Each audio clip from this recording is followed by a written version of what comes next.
Oh my God, you're a fucking moron. He did that on And we're purpose. coming at you fast. No, I didn't. I'm on a delay. Oh. So apparently. Oh, good. We're coming at you faster than a tortilla flying in Lubbock, Texas. It's My Brother's an Idiot. Yes, it's the number one podcast in the world for 7 whole people.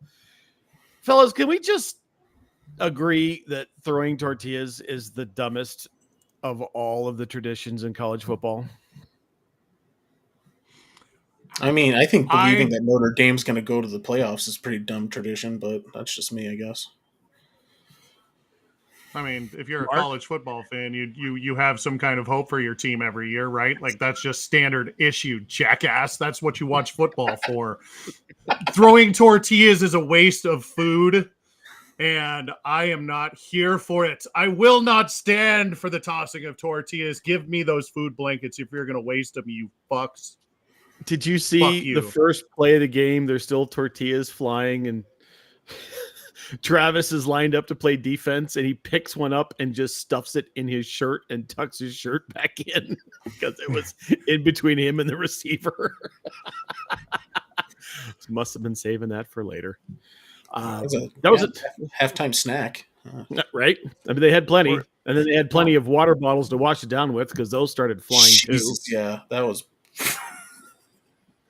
ridiculous. Yeah, they just need to stop that. They just need to stop that. Anybody who's throwing shit onto a playing field where there are humans should stop, unless it's, the hat trick, which is a little bit different, right? Because the hats fly and they kind of slowly fall onto the ice, and that's a tradition that doesn't hurt anybody. But all of these things that fly on, anybody who throws something like that should just be ejected from sports always. One counter to that. When the Bildos go flying, when the Bills and Patriots that happened once. It should happen. It should happen every time. You should get extra points. Well, in the late 80s, early 90s, they would throw oranges if they were going to the Orange Bowl. That was just dumb. Oh, batteries, that's been going on for decades. Detroit with fucking octopi. What the fuck?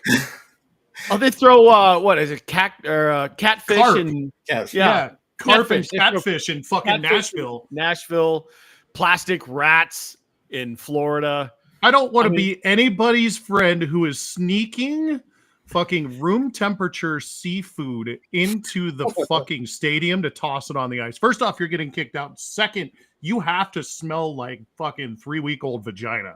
Like there's no ifs, ands, or buts. You smell like shit going into that fucking. Yeah, that smell like shit. That was an odd phrase. Yeah, throwing octopi is dumb. Throwing fish is dumb. Throwing tortillas when apparently really everyone does it. That's really dumb. Let's be honest. The only one that should be is the hats. The hats deserve to be thrown. Yeah, it's at a break in the action. Yeah. It's after the goal is scored. They're ready for it. Yeah, the hats. It's a celebration of something good. Celebration. Yep. And then they take the hats and they donate them. I mean, it's all good stuff. What the fuck are they going to do with 45,000 packs of Mission tortillas that have been torn asunder and tossed onto the field as if they were some sort of gluten-laden frisbee? Like, it just doesn't make any goddamn sense. Taco Tuesday in Lubbock, Texas has got to be really fucking sad or completely grass-laden because they're just picking them up off the grass and they're reusing them. Yeah. They just need to get the plant working overtime so they can restock after home games. Reuse them for the Tuesday special. There are no tortillas left. And Mighty Casey is struck out. Although, isn't there a hockey team that does a teddy bear toss every year? Is that I know there's a couple of them that do like a teddy bear toss every year around Christmas time. So they'll have, like everybody throw the teddy bears on the ice and they all throw them out. That's a donation thing though. Again, yeah, that's a Salvation Army thing. Like that's fine. I'm good with that. Keep that. We're absolutely good with that. It's being solicited and it goes to a good cause. No one's asking for a fucking tortilla or an octopus or batteries or whatever weird shit you get your head. There's a history of snowballs being thrown around here. I'm old enough to remember a game against the 49ers on Monday Night Football The Niners were lining up to kick a field goal, and someone in section like 120 whipped a snowball at the football, and it hit the ground just as the football got to the holder and knocked the football down. That is a thing that has happened. I think, Mark, you and I were at the game when everyone was throwing snowballs at the Raiders. And Lincoln Kennedy decided he was going to march into the stands and take matters into his own hands. And it looked like the entire heavens opened up and 35,000 snowballs rained down directly upon his head. He went into the stands to punch one dude in the face and got hit in the face with several snowballs. He tells the story on the air. I think he's retired from radio since then. Yeah. But he used to tell that story 2 or 3 times a year. Like, he didn't even know who he was punching. He just was going to punch somebody. And he couldn't see anything because there was snow in his face mask. He didn't care. If you make your way into the stands, then whatever happens to you. Unfortunately, that's especially at the opposing team's field. Right, that's a bad idea. When there's nothing but snow in the stadium, like be happy it's Mark a snowball and not at a beer the game, and we had 4 seats, and we had to clear the snow from the seats at the time. Well, we did 6 have at the time. Seats, that's right. Yeah. We had to clear. There were 3 of us there. We had to clear the snow in the folding seats was all the way to the top. Oh, so we cleared 3 of the seats so we could sit down. Yeah. And then proceeded to use the cup holders and the snow in the seats as cup holders. Mm-hmm. So we just kept going getting beer because you could get 2 at a time. I'll just stick 2 in this chair and I'll go get 2 more and I'll stick 2 in this chair. That's a core memory to me because I think I was like 15 or 16 at the time, and I was not sober leaving that game either. It was a Monday night game, if I remember right. I just got home from school, or it was a late ending game. I don't remember which one it was. I'll have to. I don't remember, but nobody else went, and it was snowing like crazy. And you and another friend of ours were like, "Hey, we're going to the game. Do you want to go?" I was like, "Yeah, fuck it." So I grabbed. It was you, me, and Ed. Yeah. Yep. It was you, me, and Ed. That was. I will remember that day. Just the whole section, and it's the one that's dead center in the middle of the Raiders bench. And Lincoln turns around, takes like 6 steps up the steps, and everyone goes, "Oh, hell no." And that section, which formerly was orange because everyone was wearing orange, then turned white because all of the snowballs that were coming from all 25 rows were directly aimed at Lincoln Kennedy. And it was absolutely brilliant. It was pandemonium. It was pandemonium. Absolutely dumb. Anyway, speaking of tortillas in Lubbock, Texas, guys, I don't know if you noticed, but CU now has their destiny in their very own hands. They have 3 football games left to play against 3 opponents who are all under 500. 2 of them are dog butt awful. And if they win all 3, and then beat presumably BYU in the Big 12 title game, they're in the playoffs. Mark, what do you think the chances of that happening are? Pretty good, honestly. They have 3 games left on the schedule if I'm including the Big 10 championship game, which will be that would be 4. The 4th one would be they have 3 regular season games left. They've got Utah this weekend. That's 4 and 5. They've got Kansas. That's 3 and 6, and they're terrible. And they've got dog butt bottom of the Oklahoma conference, State, Oklahoma State. Yeah. Which means they'll meet BYU in the Big 12 championship game in 4 weeks. And if they win that game, they get sort of an automatic bid. Plus, with their strength of schedule early in the season, I think that helps them out. They'll wind up, if they win out, they have to win everything. They have to take care of business against these teams that are very bad. And this team this year, I think, can do that. I'm not worried about this team having any slip ups or anything like that. They're super, super talented. And somehow Pat Shurmur is pulling some strings and actually playing an offensive game that actually makes sense, which is weird to me. Because I've followed Pat Shurmur for most of his career through the NFL, and he's been here a couple times, and he's always been just an awful, awful offensive coordinator, and his play designs are boring and awful. But this year, it's actually been fun and whimsical. But I think a lot of that has to do with the amount of talent he has on the field. I know that has to do with the amount of talent that he has on the field. If they win these 3 games, they will win the Big 12 championship, and they probably wind up at number 3.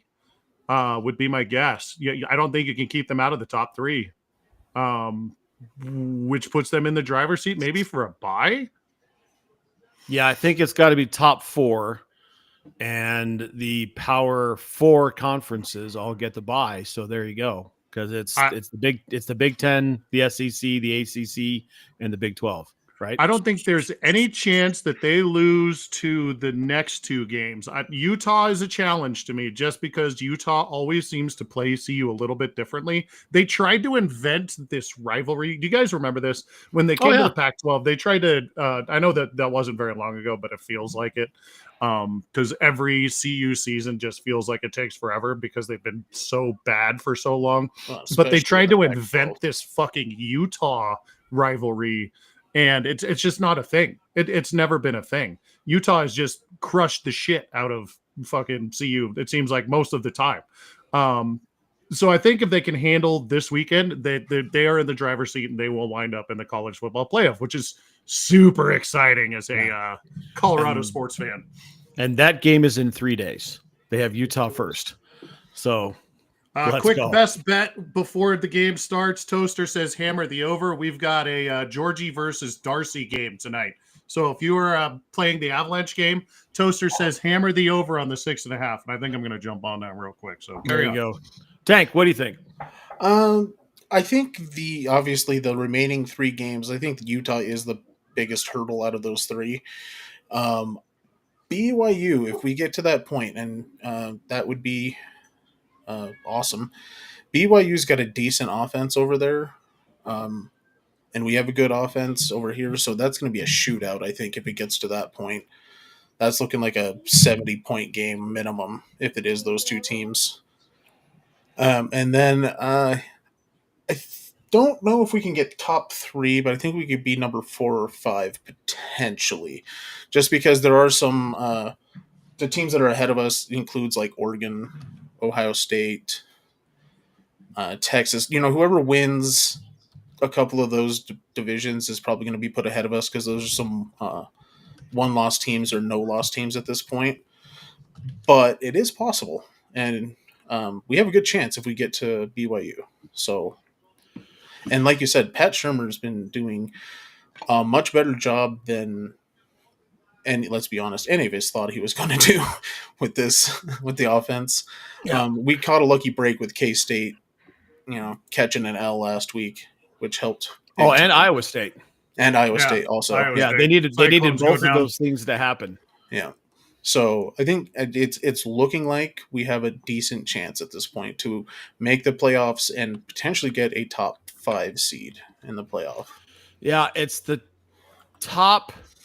I'm reading it now. So the 4 highest ranked conference champions will be seeded 1 through 4 and get a first round bye.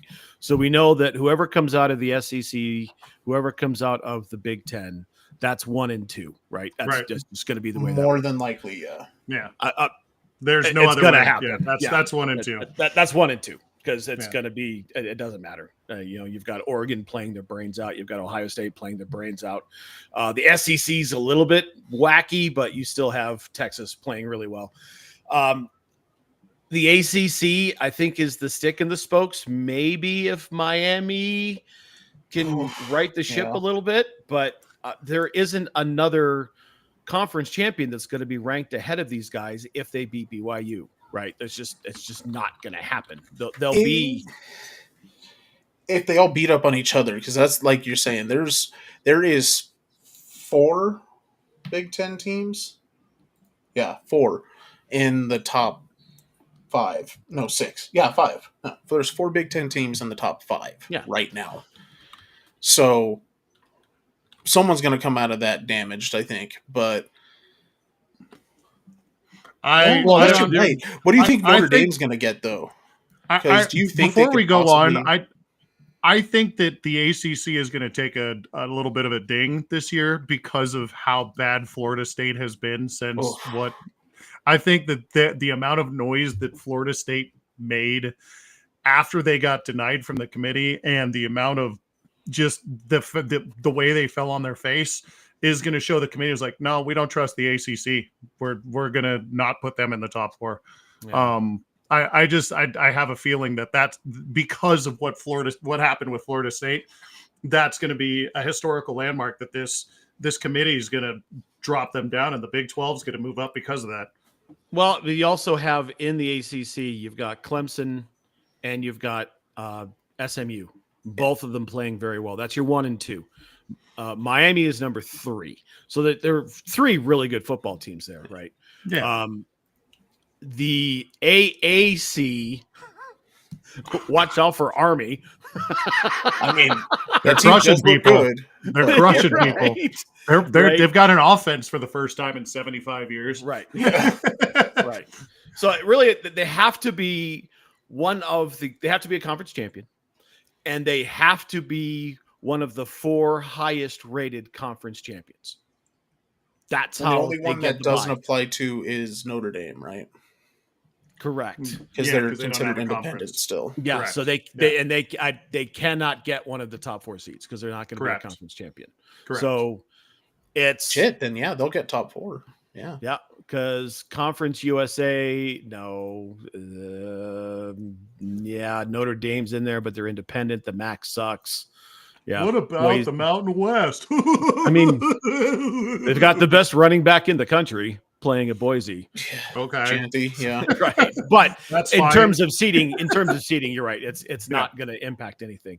Right. I think it's going to automatically be Big 10/SEC, and then you've got the ACC and the Big 12 fighting out for 3 and 4. I don't think there's another conference in there that can get into the top 4 right now. The only one that possibly would actually, like you said, would be Boise State. If they go undefeated and have a 1-loss team. Yeah, but I still for the rest. That you're looking at if everyone else is a 2-loss team. You're looking at that team probably being at 4, though. I think that with the strength of schedule that CU has, if they went out and are in conference, nobody else can touch that strength of schedule. Oh no, I agree completely. If CU wins out, honestly, if it's CU or BYU, either one winning out and taking the Big 12, they'll probably get bumped to 3. Right. Like you were saying earlier, the ACC team, if there's enough 2-loss teams there, if the other teams lose another game there, you could see them get bumped out top 4. Yeah, they're going to have to leapfrog in terms of just rankings. They're going to have to leapfrog SMU. And that's saying if SMU wins out, and they're going to have to leapfrog Boise because that's 13 and 14. Right now, CU is 18. You knock off BYU, you're 17, right? I think wasn't it 17? Is it 18 or 17? The most recent AP rating I saw was 18. Okay. It doesn't matter. It's mid to upper. Oh, it is 17. It's 17 now officially. Yeah, that's what I thought I saw. Yeah. Is that CFP 17 or is that AP 17? I think that's CFP. Okay, CFP. Got it.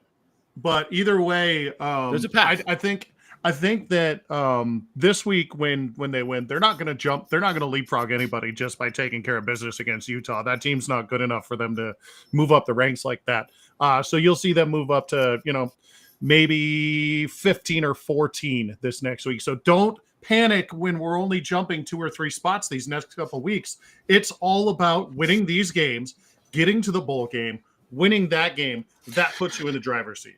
Yeah, so and don't worry about the rankings the next 3 weeks. Don't fucking come at me and tell me that CU needs to be ranked higher, after the next 3 weeks. If they're at 12 and they're just getting shit on, don't say, oh, the sky is falling. The sky is falling. They have to win that conference championship and get in that way. Well, and the big chunk of, like you were saying, the big chunk of those teams up ahead of them are 1-loss teams that are also vying for a conference championship.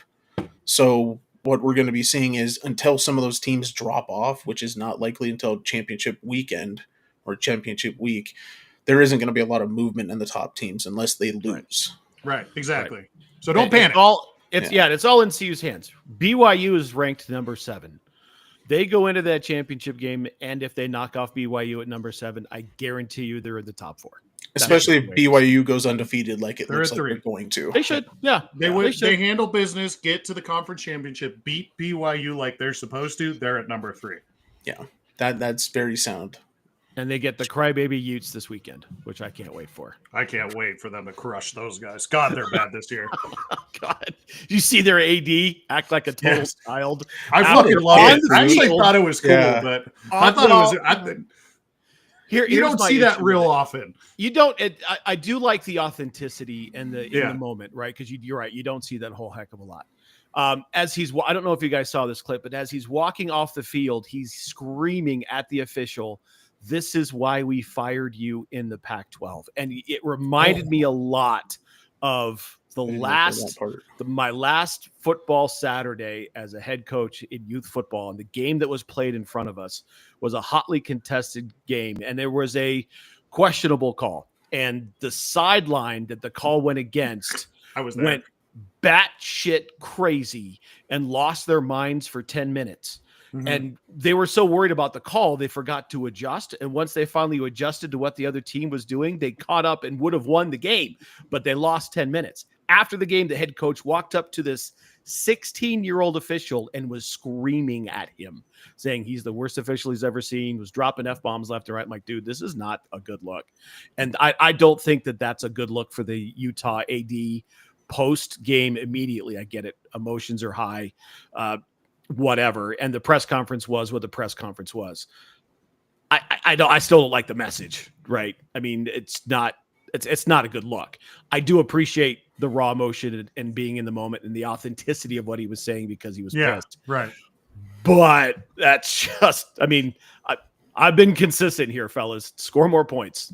You know, you can't, they still had to play defense for another 6 plays before they even got into field goal range. So not a good look at all. I just thought it was something different that I had. You don't get to see. You never really get to see an athletic director anyways. Like that's just not somebody who's in front of the camera. You know, it's not like an owner of a football team who gets some shots of the sideline. We're talking about college athletes. This athletic director doesn't get to. So I thought that part was like, oh, well, the AD's sticking up for his boys. I guess that's, you know, I dig that. You know, that part of it I was happy about. But, you know, I didn't realize that he was yelling at some, you know, officials on the sideline and stuff. So, I see what you're talking about. Yeah, after the game, he's like pointing at him, and you can read his lips. "This is why we fired you in the Pac-12." It was just like, come on, bud. Ouch. So Utah's either going to be really pissed off or they're just going to be gutted, and I'm here for it either way. Back. Let them go, right? See, the Avalanche are down 0-1 already. 32 seconds into the game. 32 seconds in. Well done. So there you go. That was the fact. All right. So we were in agreement. They win out. They're in the top 4. They get the bye. They're playing on New Year's Eve or New Year's Day, which is nice in a big name bowl. A couple other things to touch on with CU. If you want to see those guys play in a bowl game, they have to be in the playoffs, right? I think we all can agree that we're not going to see Travis. We're not going to see Shiloh. We're not going to see Shadur in a bowl game that doesn't matter. No. Nor should we. Please don't take this as a criticism. I don't think if they get into the Huntington Peach Lawnmower Bowl that they should play in that game because it means nothing and they've got greater things ahead of them. They should definitely big ass NFL contracts. Yeah. They've got, I think they should definitely go the Christian McCaffrey route and take care of themselves. Yeah. Shadur has the New York Football Giants to save next year. That is a very realistic possibility. Oh, I am aware of what I said being a very realistic possibility. Or the Las Vegas Raiders. That's been the big one. They may have won one game too many. Yeah, they're going to have to trade up in order to. Anyways, that's another conversation for another time. But yeah, for sure. And Tank, you and I were chatting about this real briefly. There are some rumors around our favorite college head coach swirling as the end of the season approaches. You want to touch on that? Yeah, it's the rumor mill seems to be talking about, even without their coach being fired yet, but we all kind of know that the Mike McCarthy experience is going to be done in Dallas this year. that Dion's going to go to one of his old stomping grounds and take over as coach for the Cowboys. So, I have heard a rumor about the Cowboys. I have also heard that he could be going to New York to coach the football Giants as well, because his son might wind up there. that would be wild. He is on a short list to go to the NFL next year, and as normal, there will be at least 7 teams that need head coaches, if not more. I mean, we know one right now for sure. We know one for sure. Yeah, the Saints. We know the Saints, the Jets need a coach. The Jets probably. The New York Football Giants will need a coach. More than likely. The Cowboys will need a coach. Yep. The Chicago Football Bears are going to need a coach. Football Bears will need a coach. I would not Raiders be surprised. may need a coach. You're going to need a coach again. Jacksonville may need a coach. Who knows what happens there? Yeah. Mark, before I chime in, what do you think about the rumors? I can't discredit him. He's been one to jump. Abs just scored. Yeah. Nice. Who was it? I don't know. 6.5 is the over. All I heard was the Queen shouting score. Okay, sweet. Keep going. We need 5 more in order for me to be in the money here. So. It's a long game. I get it. 2 scores in the first couple minutes. Good start. I'm not going to discount any of this. He's been known to not have a whole lot of loyalty to programs. And what is his loyalty to CU right now, other than the fact that they gave him basically everything? But he can get that anywhere, right? If he gets offered enough money by Jerry Jones, or go to New York where he could be a brand, in the same thing in Dallas where he already was a brand, right? That's what he's so focused. Yes, he's focused on the football and making it look good, but we all know that the Sanders boys are all about what kind of, Matt wears the sunglasses every week, right? That it's part of the deal is selling stuff. And the bigger the market, the bigger it is. And I'm sorry, Boulder, Colorado is not New York City. You're not or wrong Dallas, there. Texas. I'm gonna. My 2 cents here.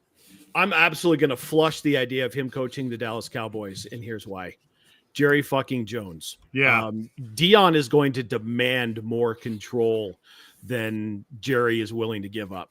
And we just know that Jerry is incapable of doing that, even to the point where he won't put curtains in his own fucking building because the sun's the sun. He's stupid. Stupid. So stupid. Dumbest things this weekend. Right. I'm not saying it's impossible that he leaves. There's a couple of things that make me think he's going to stay. One, he is still actively recruiting his ass off. You guys I don't know if you've heard this or not, but they're working on flipping the USC quarterback. Kid is going to be in town again this weekend for the Utah game. He's already talked about his recruiting plans and the way he uses the portal, and the way that he's you get 20 freshmen in. If they redshirt, they're in the portal the next season. You're never going to see him again. So we go get freshmen. We expect them to play. Now, granted, a guy who's trying to recruit is going to make it sound like he's going to be around. I get it. College football coaches move around all over the place. I think that Prime has an attachment and a loyalty to Boulder and the university that is unusual in the big leagues of college football, because they were the one team that gave him a chance to get into the FBS Division I. Nobody else was going to take a flyer. Florida State wouldn't even do it. And Florida State was in desperate need of a coach. Auburn wouldn't do it. And Auburn was in desperate need of a coach. They gave him everything he wanted. He loves Boulder. He loves the university. He loves Miss Peggy. Everything about this, I would not, would it surprise me if he left? No. Right? Money's money. Exposure's exposure. Prime is prime. Wouldn't shock me at all if he stayed. And I actually expect him to stay.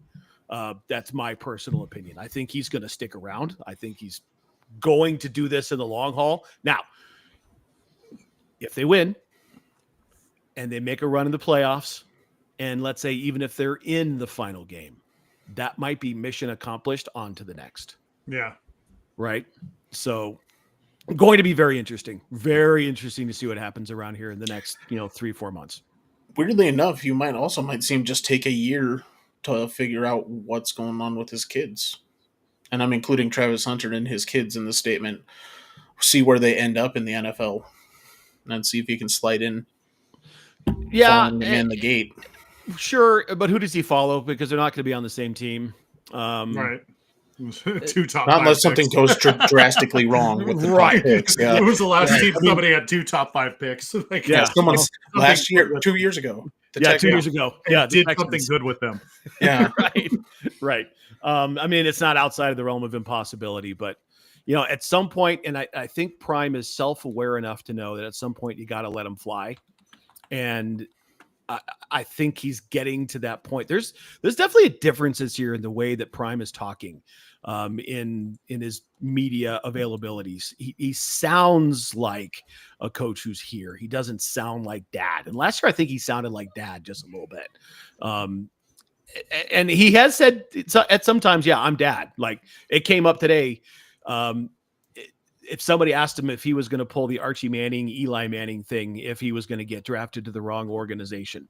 And if you're unaware of the story, Eli was going to be drafted by the Chargers, and Archie and Eli put their feet in the ground and said, nope, we're not coming. And which necessitated the trade to New York. And he said, yeah, I mean, I'm dad. I'm going to be dad. And he wouldn't go into any more specifics and wouldn't talk about regions or teams or anything like that. But he did say, I'm looking for the best situation for my kids. If the Browns even take a fucking shot or make even a phone call, I will step on them. Right. That's what that was. Yeah, right. I will stomp all over that. That is not happening. But it's going to be super interesting. I hope he stays. I think he's gonna, but whatever, it's been a great ride either way. I mean, they're playing some amazing football. The attention's been outstanding. We've got to see something that a lot of teams don't ever get to see, and that's 2 top 5 draft picks play at the same time at the top of their games. Both of them in the Heisman conversation, one more so than the other, and deservedly so. It's been a hell of a lot of fun. 25 miles north of here was the center of the sports is the center of the sports universe, but very specifically was the center of American sports all of last year. And definitely the first 5 weeks. Yeah, they were the center. And, the start of this year was a lot like that, too, with all the celebrities and everything else that's coming up there. It's very cool to see Colorado mainstream like that. We growing up kind of got shit on as Colorado fans, and we talk about that often in the podcast. So there's an East Coast and a West Coast bias, and the Midwest and specifically the Rocky Mountain region really gets the fucking hose as far as national media exposure. So it's been fun to see a team in our backyard be it, be the it. It's been a lot of fun. The last time CU was national attention that didn't involve what's his face, the skier. I would have been. Oh, that's easy. That's easy. It was Mike McIntyre's first season. They had a whole mini series about the rise that ran on ESPN. Before that, I think that's 2012. Yeah. Before that, you go to 2003 and you get to the four-headed monster Browns. Yeah. Yeah, you go back to that. Bobby Purify, I fucking love that dude. Yeah, and you get to the end of the Gary Barnett era before it really started going off the rails. But you had that Philip Lindsay Buffaloes team, and I know there was a bunch of other NFL players on that team too. But that Philip Lindsay team was the subject of that Rise documentary that Matt was talking about, and that was a lot of fun to watch around here about 20 years ago or so. Yeah, seems like. Like it. Yeah. More like 15, but you're not wrong. It's been a long time. Yeah. Well, that's 35 minutes of CU football that we haven't done all year. So let's move on to Pew Pew Pick'em, and Mark, take it away. Are we're gonna skip the Broncos? I'm not going to talk about the Broncos. I didn't even put it on the agenda. I didn't even notice that okay. All right, good. I'm glad we're not talking about that because fuck it. We're going to talk about the rest. We're just not even going to fucking talk about it. We're skipping over it, and we are going right into Pew Pew Pick'em, guys. You want to know how you did last week? Always. Can I tell you something? 3 weeks in a row, my wife has been, if not the sole points leader, tied for points leader 3 weeks in a row.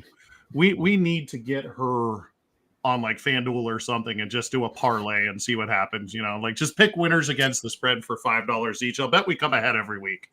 Anyways, so Bobby and Dipshit both got 9 right last week. Frank, Matt got 8 right. Yeah. You got 7 correct. Yeah. So that brings our running totals for the season. Matt, you currently sit at 88 points for the year. Frank, you are at 76. And our guest stars are undefeated.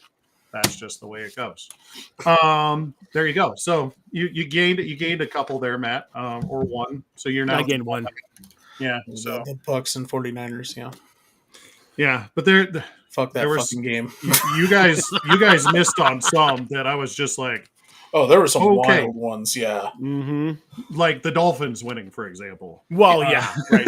Fuck, dude. I mean, really? Or the Patriots winning, for example. Right. Yeah. Or the Panthers winning, for example. Yeah, didn't see that. Or the Saints beating the Falcons. The Steelers beating the Commanders, none of you guys had. Yeah, there was a lot of them that like everybody missed. But then, Bobby picked the chefs. So, there you go. Anyways, let's talk about this week of the season, and that is week 11. We're going to start as we always do with the first game because we go chronologically. We skip one game and then come back to it at the end unless they're on a bye week. This week, the Broncos are not on a bye week, so we're going to skip them and come back to the end. So we'll start with Thursday Night Football, and this is a game that happens on the West Coast in the city of brotherly love, where the Eagles are welcoming in the Washington. I have a question. Did I say East? Did I say West Coast? Yeah, I was going to say, when did Philly East move Coast. to the West Coast? That's fine. I just said the word wrong. It's fine. Move on. Hey, you call us out on our bullshit all the time. That's fine. When you started with West Coast, I'm like, what fucking game did I miss that's happening on I Thursday? I had to look at the schedule. Like, wait a minute. Could have sworn that was in Philly. All right. 3.5 points in favor of the Eagles. 48.5 is the over-under. Matt, what do you think about this game? God, 3.5 points for the Eagles. Yeah, they just beat the shit out of a trash, nasty-ass Cowboys team with Cooper Rush as their quarterback and drama in the locker room. Trey Lance. Yeah, Trey. Well, he was in for what, 3 plays? What was it, combined 67 pass yards? Yeah. Yeah, it was awful. I think the Commanders kind of shit the bed last week with the Steelers game. I mean, the last play of the game that mattered, they jumped off sides. So there's going to be a coaching point there. I still don't trust the Eagles, but it's at home. Saquon still looks really, really good. Give me the Eagles in this one. Frank? Weirdly enough, yeah, I'm actually leaning that direction also. I'm going to go with it. Yeah, I think the Eagles get this one. They get the home game here. And I'm going to take the over. I think this is going to be a pretty high-scoring game. Oh, there's no doubt. Hammer the over. Now, if the Duchess were alive, which I don't think she is right now, I think she is DED dead. She would tell you that the next game is very important because it's in Chicago and the Bears still suck. You know how she picked on. There's a song about it. I don't know if you heard that, but we have heard from beyond the grave. The Packers are going into Chicago. They are currently 5.5 points favorites against the Bears. The over-under in this one is at 40.5. Frank, what do you think about this one? Chicago had a glimmer of hope at a point at this season. That is no longer there. The Packers win, and they cover. And I'm going to go with the over. Matt? Caleb Williams is in danger of getting into David Carr territory. I don't know if you saw it, but he was sacked 9 fucking times last week. That's just inexcusable. Granted, he does hold on to the ball a little bit too long, as some rookie quarterbacks do, but he has no protection. And we're watching the implosion of the Chicago Bears franchise right in front of our very eyes. Even with a dinged up Jordan Love, I don't think the Packers can lose this one. Give me the Packers. Do they cover the 5.5, Matt? Oh, yeah, they cover. Okay, cool. I'm with you guys. The Bears are a mess of a franchise. I was surprised they brought Eberflus back for a second season, but with the amount of assistant coaches that they went through last year, I was totally fucking shocked that they brought Matt Eberflus back. The guy cannot bring in assistant coaches to save his fucking job. This guy cannot, and then he's just waxing coaches just because. Didn't he just fire someone? Yeah, the the OC. offensive coordinator. They just fired the OC. Yeah, again. When's the GM getting fired? That'll be an indicator of when it's going to change. Yeah, so I think Matt Eberflus maybe finishes the season at this point, but he will not get a third season with the Chicago Bears. Let's talk about a game I don't give a fuck about at all, and that's the Jacksonville Jaguars, who are going into Detroit to take on the Motor City Kitties. This is a 14-point spread, guys. This is the biggest spread of the week, and deservedly so. 47 is the over-under in this game. Matt, what do you think about this one? The Lions might cover the over-under by themselves. We know that Mac Jones or Trash Jones is going to be playing quarterback for the Jaguars. They've got nothing going on. Unless something severely drastic happens and half of the offensive line drops dead mid-play, there's no way that the Lions lose this game. Give me the Lions. Give me the over. And yes, they cover. That's all I care about. Thank you, Frank. Back to you. All right, let's put it in perspective. Goff threw 5 interceptions last week and still won, and that was against a semi-decent team. This team with no Trevor, don't have a chance. Lions win huge, cover over. About that, did you see that Aaron Rodgers went on air and just started reading facts he had read off of the internet and claimed them as his own? Definitely a dipshit nominee, dipshit of the week nominee for Aaron Rodgers, just being like, yeah, he's 4-0 when he gets 5 interceptions or more in a game. Brother, you know how that happened twice. Right? Maybe check the stats before you fucking post something. You know how that happened, right? We're moving on to wait. Go ahead. I actually want to fill you in. That was him being an asshole. That was him being an asshole because something came out that Goff was like the best quarterback. Yeah, that's what I'm saying. Somebody posted that it was, and I think he was making fun of those people. No, he was legitimately pulling that stat off of line and using it for spreading misinformation or whatever. It's just, either way, it doesn't matter. Let's move on to the next game. The point is Aaron Rodgers said something dumb on television again, and he's still allowed to come back week after week and continue to say dumb shit. Hopefully that comes to an end after this year. I doubt it will, because somebody will give him another fucking contract somewhere. Let's talk about another game that I don't really care about very much either. And that's happening in Nashville, Tennessee, guys. The Tennessee Titans are welcoming in the Minnesota Vikings. The Vikings are favored on the road by a full 6 points, and this is the lowest over-under total of the week. This is 39.5. I believe it's Frank's turn to go first. Yeah, the Titans really suck, but the Vikings have been looking sketchy as well. But I still think the Vikings are definitely the better team here, so I assume they win and probably cover. And just because it's so low, I think the over is going to hit. Matt? You said it's a 6.5 point? 6. 6 point game. They couldn't cover 6 points against the Jags on the road. And I think the Titans are better than the Jags just in terms right now because they've got, at least have a quarterback who can play a little bit. Having said that, the Vikings are going to win. I don't think that they cover this game. It hit the under, and if you bet this, you're stupid. Yeah, exactly. With that. Speaking of a game that, again, I don't give a shit about because, man, there's a lot of them this week. There's like 4 good games, and the rest of these are really bad. And this is a really bad game. This is in Miami, guys, where the Las Vegas Raiders are traveling down to Miami to take on the Dolphins, who are favored by a full 7.5 points in this one. Over-under in this game is 44. I can't remember who's going. I think first. it's me. Yeah, I think you've got a West Coast team traveling to Miami for an 11 o'clock game. It's a dog butt franchise that can't seem to get out of their own way. Watch out for Miami to make some noise in some games coming up. I don't know if they've got enough chutzpah to make the playoffs, but knocking off LA the way that they did was certainly eye-opening in a lot of ways. Dolphins under cover. Frank? Yeah, same across the board. And this game does not matter to me at all, but same across the board. Dolphins cover. Do you guys want to talk about another game that we don't give a shit about? Because we're going to. We're going to have to. It's part of the gig. We're talking about the Los Angeles Rams, who are favored by 4.5 points, going on the road again, making a West or an East Coast trip all the way to New England, where Drake May is apparently the savior, but there's nobody else there, so how can you tell? But every Patriots fan's like, oh, Drake May. But how can you tell? Anyways, the Rams are favored by 4.5 points. Over-under in this game is 43.5. Frank, what do you think about this one? I think last week was a weird one for the Rams, but I still think there's not enough pieces in the Patriots right now. So I'm going to take the Rams. I think it's actually going to be like a 3-point game, so I don't think that's going to hit. And I'm going to take the over.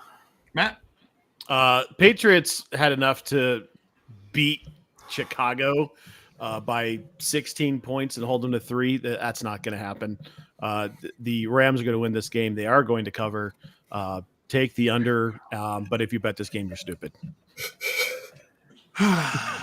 Again, another game that we're just going to talk about, and it's not one we care about.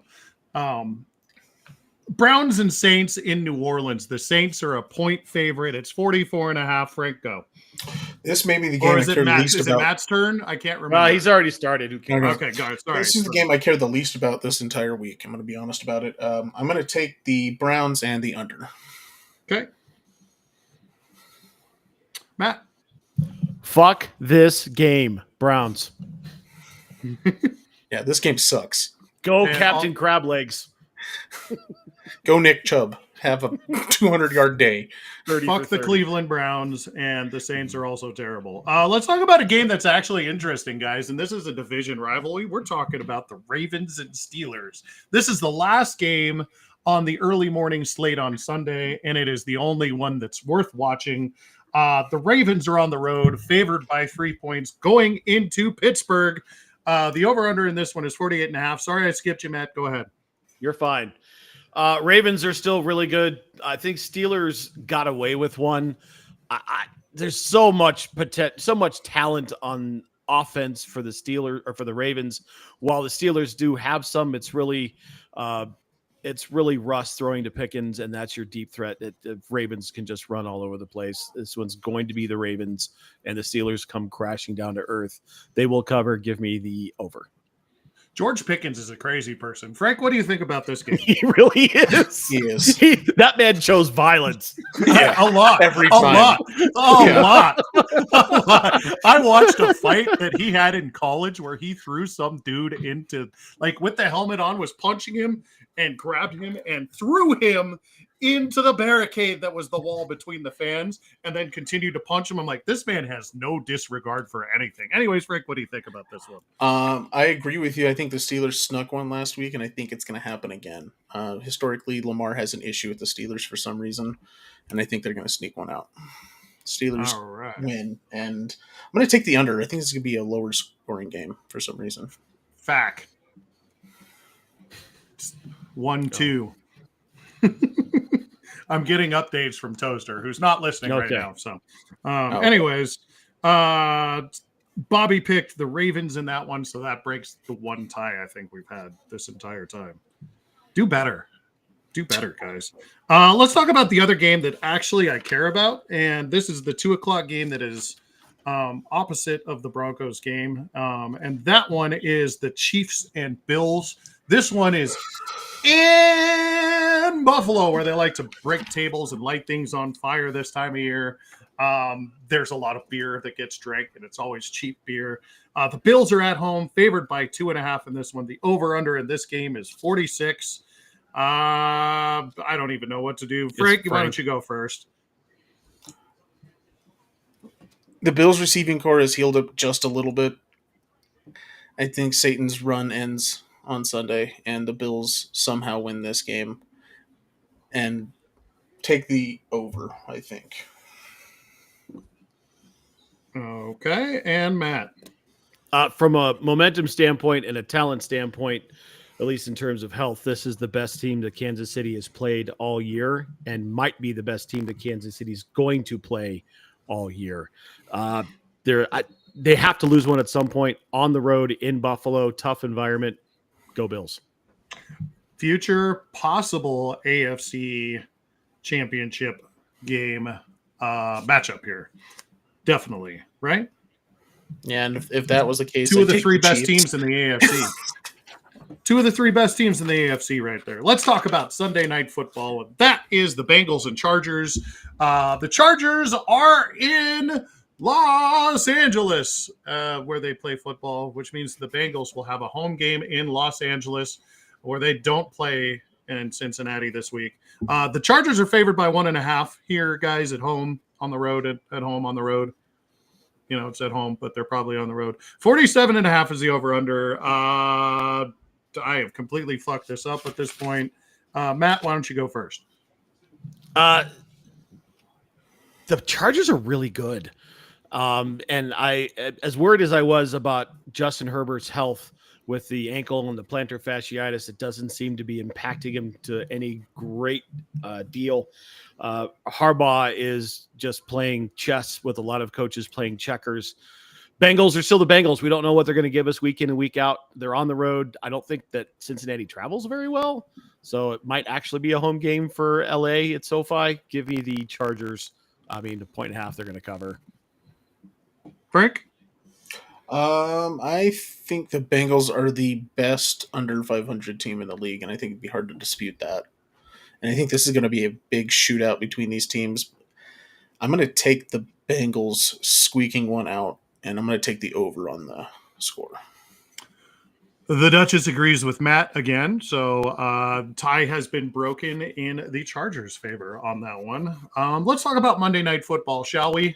No. Shall we? Fucking No. In the words of my wife, I hope they both lose. The Texans are at the Dallas Cowboys. The Texans are favored by 7.5. The over-under in this one is 42. Matt, why don't you start on this one? Is there any way the Texans lose this game? Cowboys are trash. McCarthy is trash. Cooper Rush is playing quarterback. Yeah, Micah Parsons back, but whatever. It's the Texans. They're starting to get healthy. Nico's back. Fuck it. I don't care about this game. Texans, move on. Over under the 7.5. That's really all I give a shit about. They'll cover. Okay. Frank? Yeah, Texans cover. Cowboys suck. I like it. Frank, succinct and quick on the response and no bullshit, which brings us to the last game of the week, which is the Falcons and Broncos. And I would have felt much better about this game, guys, if the Falcons would have just beat the Saints like they were supposed to last year, but they fucking didn't. And so the Falcons are going to come in and they're going to be angry against this Broncos team, who are favored by 2.5 at home. The over-under in this game is 44. Frank, I want to start with you on this one. What do you think about the Broncos game this week? I think the Broncos finally figured out a little bit of offense. They ran into a really tough defense last week, and I think that's what slowed them down a little bit. And I think the Falcons losing to the Saints might be a crusher for them, unfortunately. So I'm going to take the Broncos, and I'm going to take the over. And they cover, obviously. Well, 2.5 points, I would hope. Just saying. Matt, go ahead. Strength versus strength. If you take what the Atlanta Falcons do very well, it's throw the football. What the Denver Broncos do very well is cover the pass and rush the quarterback. You've got a statue back there in Kirk Cousins who just cannot escape the rush. Don't look now, but there may be an elite star in Nick Bonito blossoming right before our very eyes. And more on him in just a minute. Strength versus strength on the other side. What does Bo Nix do very well with the football? Gets rid of it quick. What do the Atlanta Falcons not do very well? Rush the quarterback. Hey, Tank, let me ask you a question. How many sacks do the Atlanta Falcons have? Do you know? I don't, but I think it's less than 10. It's 9. Do you know how many Nick Bonito has? 7. He's almost come up with on his own with guys on his team that have 5 and 6 sacks on their own, doing it almost by himself. They do not rush the quarterback very well. I really like what's going to happen this week. I think this is going to be the coming out party of Bo Nix and the Broncos offense. That defense is spectacular.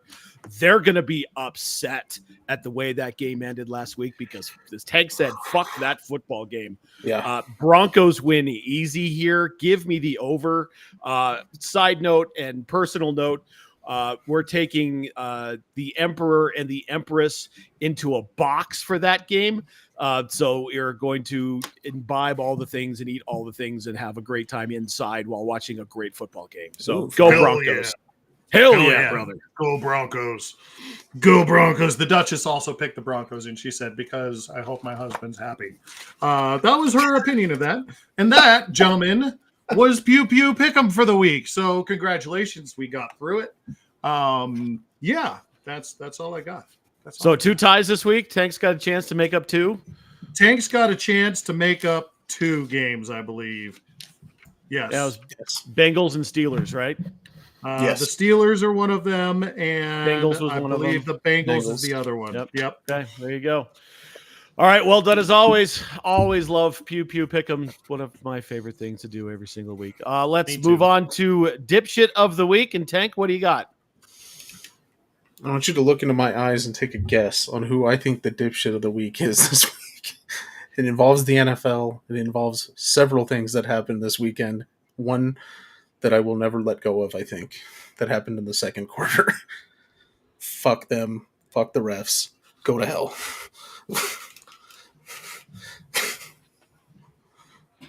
Sorry about Fine. Okay, Scooter. Mark. Dude, fuck the refs. God. You know, I'm starting to feel like Tank's fuck the refs every week. And during baseball season, it was fuck the Monfords. I feel like that is Tank's Gene Mingo segment every week where he has to get that in every single week. So 3.5 stars. 3.5 Thank you. stars. I appreciate that. What I wanted to, I would say that the Pontiff would be my dipshit of the week because he tweeted at the Saints again. That was fun. I would like to think that the Boston Bruins might be the dipshits of the week because they let one of their goaltenders go, but they had the reunion this week and that was all-time goalie hugs and stuff, and it was all smiles. My dipshit of the week, which I am going to be posting here in mere moments onto our social. I am going to copy it and paste it into our chat so you guys have it first. It is Zion Williamson trying to say the word lackadaisical. Have you guys seen this yet? No. So I'm going to go ahead and get in here, and we're just going to repost it from our account here, and that's my dipshit of the week. But I have sent it to you guys as well, so you can hear him saying it.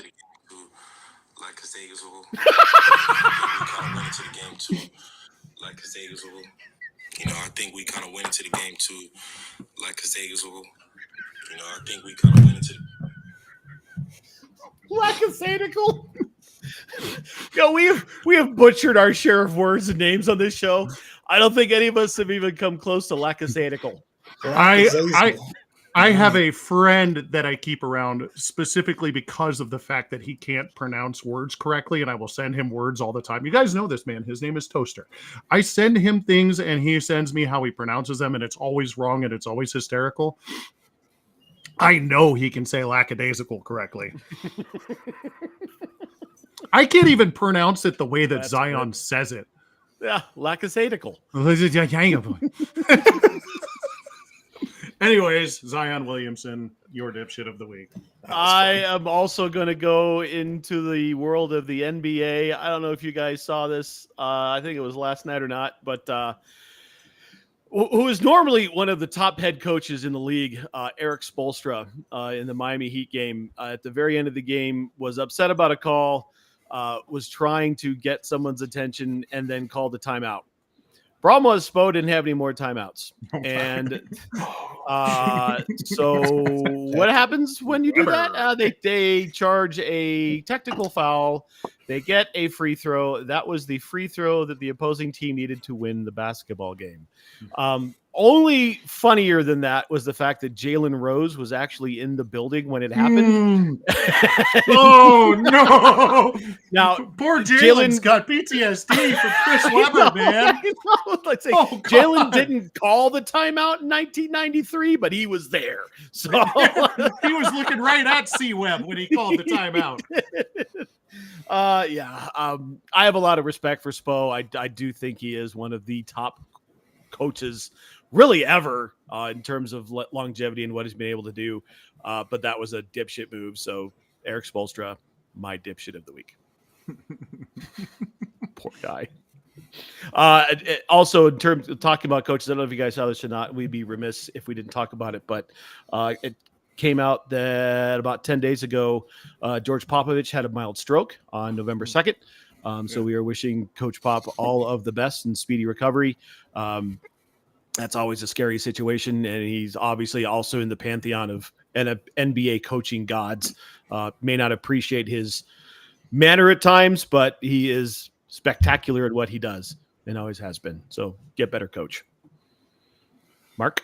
A couple of quick notes, not to take anything away from you, but Alex Forsyth, somebody buy that man a tripod to stick underneath his ass so he doesn't continue to get knocked over. Also, I don't know if you guys saw this, but Bronny James got sent to the minors.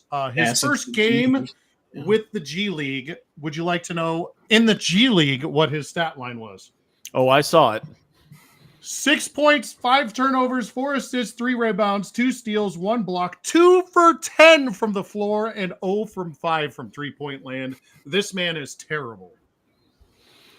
Did you also see that he's not traveling? He's only playing home games? Only playing home games, yeah.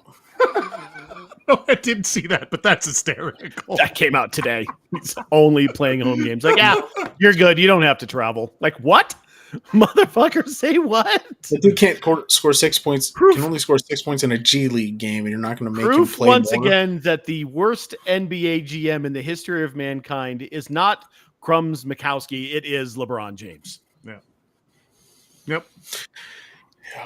Yeah. All right. Talk about the things. Pimp the stuff. Final thoughts. Tank, take it away. You can catch me on all the socials at Tank Knox or Knox Nostalgic Collectibles. Especially for holiday season gifts. And yeah, there we go. Go all of the Colorado sports teams that I want to win. And the Nuggets are awesome right now. Follow-up question for you, Frank. Are there any Colorado sports teams that you don't want to win? I don't really care if the Rapids win. Does that matter? I mean, I guess that's the answer to Their the question. It's just it was just a weird way to phrase it. So I was just curious if there were any Colorado teams you I don't like CSU want very to win. much. They can eat shit, but that's a different thing, I guess. That's more of what I was like. Is there a rivalry we don't know about with you? Like, yeah, I don't like CSU. Okay, fair enough. I went to UNC, so I don't have that kind of rivalry. I'm just like, our team was bad, so I'll just root for whoever. There's only 2 times a year that I don't root for CSU, and that's when they play Colorado and when they play New Mexico. Besides that, I do like the Rams. Mm-hmm. I was just curious. Good question. Good question. Yeah, I was just curious. All right, Mark, what do you got? Did a really fun episode with nerds last night with the guy sitting to that side of me, whichever way you're looking at that side. We talked about books and movies and those books getting turned into movies for a good solid hour, almost hour and a half, I feel like. It was a really good conversation. Hoping to do a bunch more of that with that fella over there in the coming weeks once, he gets done with jet setting and going up to the mountains and freezing his dick off and drinking 10 cases of beer here in a couple weeks.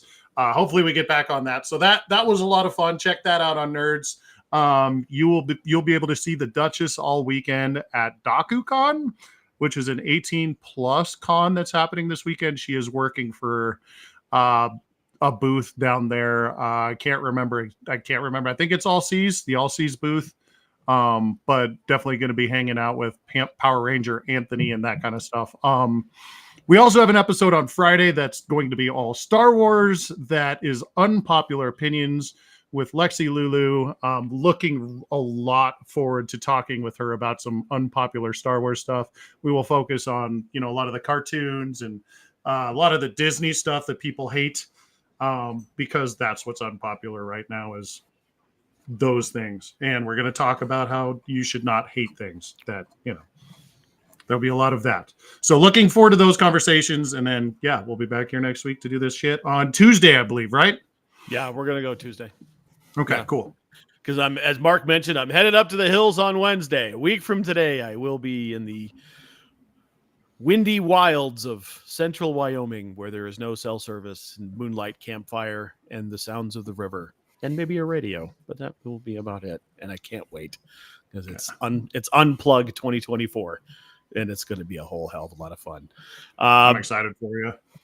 Thank you. I'm excited to go. It's going to be a full moon, so we'll see. We all know what that does, but the temperature's lining up to be almost perfect.